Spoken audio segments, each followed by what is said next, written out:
I want to burp the world. Today's crop unsolicited solicitations for colleges for ye older critter arrived in the mail. I was sitting here, minding my own business while my chair turns busyness, like a voyeuristic old woman perched atop the chair peering down at people who actually have a life, and I heard the boy mutter alternately, I could give its bottle and take it walkies. Looking up, I said what? He wordlessly handed me an envelope from Clark University. On the right side, some bright bulb and printed challenge convention, change our world.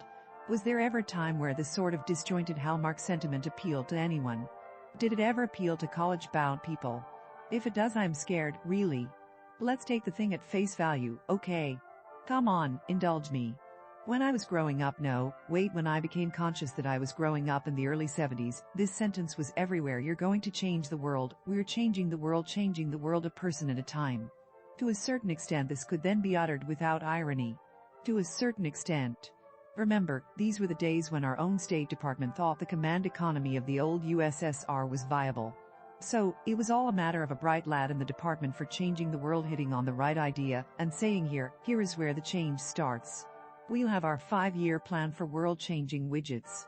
And yet, even then, the young Sarah, a little girl who used to sit in a corner, sullenly glaring at the adults who said this sort of thing, used to wonder, okay, change the world into what? Why doesn't anyone say that? Why is changing the world a value? There are lots of worse ways it could be.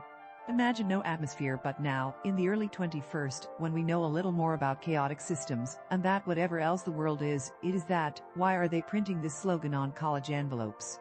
Change our world, okay, but how? Into what? And what does it mean? Now granted, they have found the magical change your world for the better wand. What the heck does this have to do with challenge convention? What convention?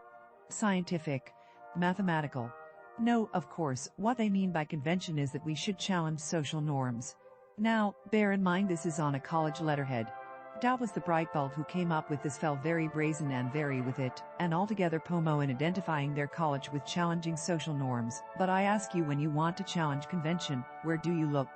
Do you look to a socially stratified institution, rigidly held together by shared opinions and beliefs? If you want to come up with the sort of, do they still call it, out-of-the-box, unconventional thinking that would change any significant aspect of the world for better or for worse, would you go to college to learn to do it? Or do you go to college so you have proper papers certifying your world-changing abilities? Gaw. The more I think about it, the more confused I get. It's like all those teenagers dressing and behaving in an unconventional manner, just like every other unconventional teenager. Perhaps I'm just too old. But at any rate, I'm gratified by the boy's cynical offer to change the world, give it a bottle and take it walkies. As for me, I'd like to teach the world to burp in perfect harmony. If you like this content and want to support this channel, the blog, and Sarah's continued writing, please like and subscribe.